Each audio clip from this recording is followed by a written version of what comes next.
नियंत्रण खोकर लॉरी पलटी। जमखंडी शहर के बाहरी इलाके में बीजापुर धारवाड़ रोड पर लॉरी में टेक्निकल दोष से ड्राइवर के नियंत्रण खोने से सड़क किनारे लगे स्टील बैरियर से टकराकर ये दुर्घटना घटी है।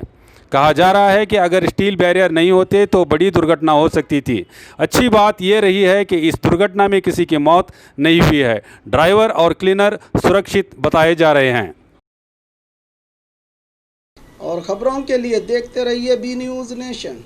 कोतवाल डेंटोफेशियल कॉस्मेटिक सेंटर आज पोल्यूशन के चलते गंजेपन से मायूस चेहरे की खूबसूरती और कई तरह के दांतों की समस्याओं को लेकर हजारों रुपए खर्च करके भी सही इलाज हासिल नहीं होने वाले ना उम्मीद लोगों के लिए उम्मीद की किरण कोतवाल डेंटल कॉस्मेटिक सेंटर। आप एक बार यहाँ विजिट करके माहिर स्पेशलिस्ट और तजुर्बाकार national awardee doctor Imtiaz Ahmad, doctor SM Kazi, doctor Hina Imtiaz से अपने डेंटल, स्किन और हेयर से जुड़े प्रॉब्लम्स को दूर करके जिंदगी को हसीन बना सकते हैं। इनका पता Roshan complex opposite BSNL office, MG road, Bijapur.